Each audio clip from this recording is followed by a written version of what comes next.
The ballroom chandelier glittered like 1,000 frozen tears above the crowd of Moscow's richest men and their plastic-perfect dates. Cameras flashed. Champagne flowed. And in the middle of it all stood Alexei Volkov, 35, billionaire CEO of Volkov Energy, tall, broad-shouldered, impossibly handsome in his midnight blue tuxedo, and completely alone. Well, not completely alone. A 6-year-old girl in a silver dress clung to his leg, hiding her face in the expensive wool of his trousers. "Daddy, when can we go home?" Sophia whispered, tugging at him. "These ladies keep looking at me like I'm a puppy in a pet shop window." Alexei crouched, smoothing her dark curls. 10 more minutes, Kodianok. Then we escape, I promise." That was when the agency girl arrived. She stepped through the marble archway like she didn't belong in this world of diamonds and fake smiles, yet somehow owned the room anyway. 22 years old, long chestnut hair loose over a simple emerald dress that hugged her figure without screaming for attention. Green eyes that looked like spring forests after the snow melts. A few freckles across her nose that no amount of Moscow winter could hide. She carried a tiny clutch and a smile that said she already knew this was a terrible idea but had decided to enjoy the absurdity anyway. "Mr. Volkov?" Her voice was soft but clear, carrying a warm Siberian accent that made half the oligarchs turn their heads. "I'm Polina. Your companion for the evening." Alexei straightened, ready to deliver the polite, distant script he had rehearsed. One night. One gala. Keep the investors happy, stop the endless questions about when he was finally going to settle down after his wife died 4 years ago. Simple transaction. But Sophia looked up first. And gasped. "Are you a princess?" the little girl breathed. Polina laughed, a real laugh, not the practiced giggle of the women circling the room. She knelt so she was eye level with Sophia. "Only on weekends," she said, tapping the child's nose. "Tonight I'm just a girl who was told to wear a pretty dress and smile at boring grown-ups. But I brought something better." She opened her clutch and pulled out a tiny matryoshka doll painted with snowflakes. "For you.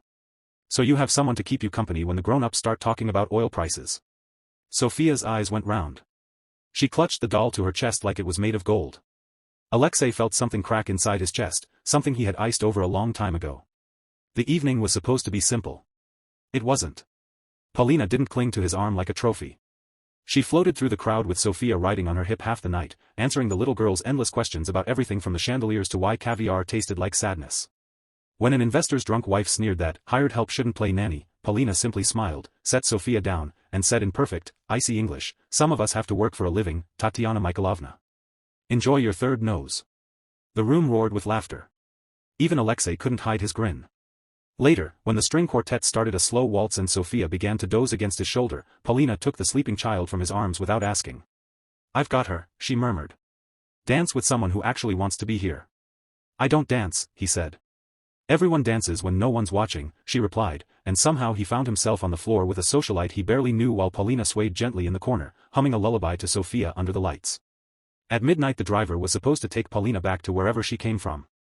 Contract complete. Money transferred. End of story. But when Alexei carried Sophia to the limo, the little girl stirred. "Papa," she mumbled, eyes still closed, fingers tight around the matryoshka. "Can she stay forever?" He froze. Polina stood on the palace steps, coat pulled tight against the December wind, waiting for her own cab. Snowflakes caught in her hair like stars. Alexei looked at his daughter, then at the girl who had turned his carefully controlled evening upside down in 4 hours. "Polina," he called. She turned.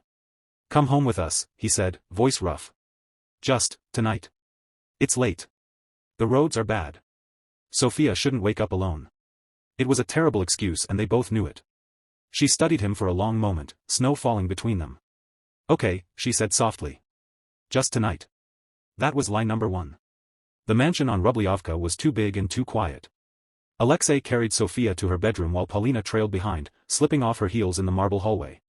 When he came back downstairs, she was in the kitchen, sleeves rolled up, heating milk on the stove like she'd lived there for years. "You don't have to do that," he said. "I know," she answered, not looking up. "But warm milk with honey is what my babushka made when the world felt too big. Your house feels big tonight." He leaned against the doorframe and watched her move, quiet, sure, nothing like the women who usually circled him hoping for a diamond bracelet or a mention in Forbes. "Why did you take the booking?" he asked suddenly. "You're not like the others the agency sends." Polina poured the milk into a mug painted with cartoon penguins, Sophia's favorite. "Because my student loans are bigger than your bonus this quarter, and the agency pays triple for high-profile events." She glanced at him, a half-smile. "Also, I wanted to see if the rumors were true." "What rumors?" That Alexei Volkov is actually a robot in a human suit who hasn't smiled since 2021. He snorted. Actually snorted. And your verdict? She handed him the mug.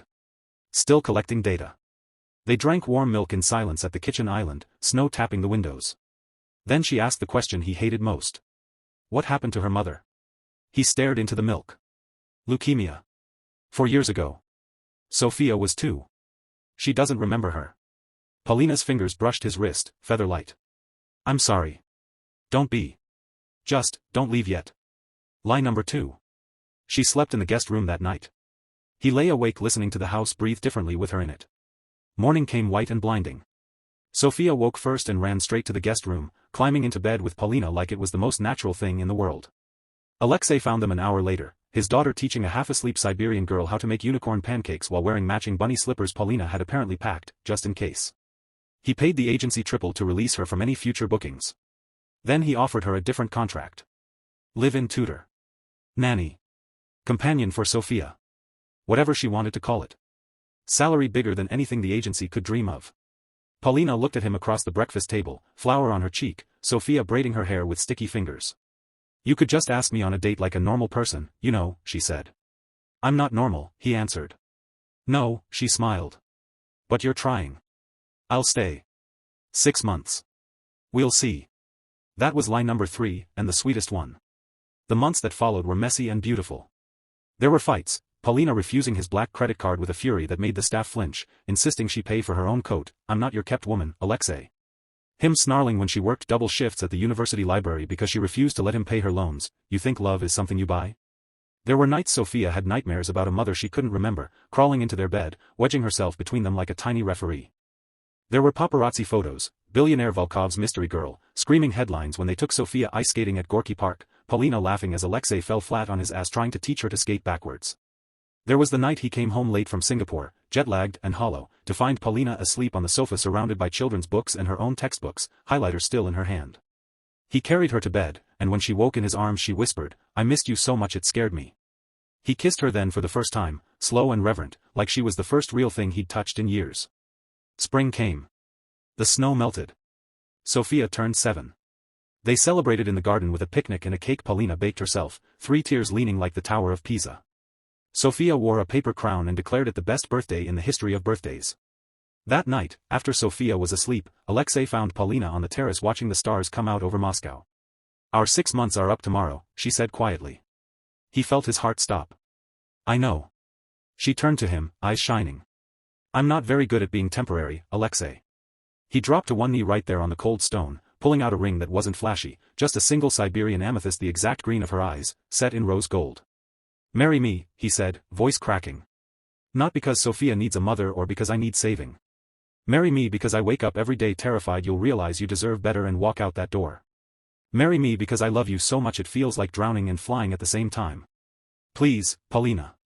She cried. He cried. Somewhere inside the house Sophia watched from her window with the Matryoshka doll clutched tight and whispered, yes, Papa, say yes. Paulina kissed him until they couldn't breathe. Yes, she laughed through tears. 1,000 times yes. The wedding was small. Just family, Sophia as flower girl in a dress the color of spring leaves, babushka flown in from Irkutsk weeping into her handkerchief. They married in the garden where Sophia once asked if a stranger could stay forever. 2 years later. A little boy with his father's dark hair and his mother's green eyes toddles across the same terrace, chasing bubbles.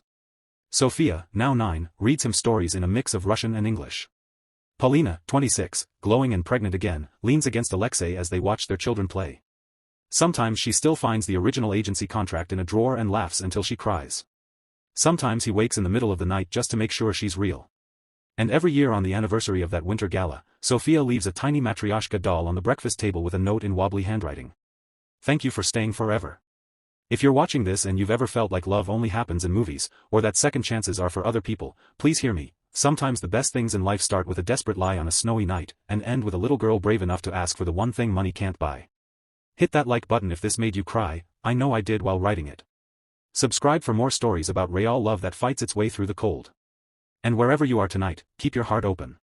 You never know when someone might need you to stay forever. See you in the next one, Dorogui moi. Drops mic, wipes tears, hugs you through the screen.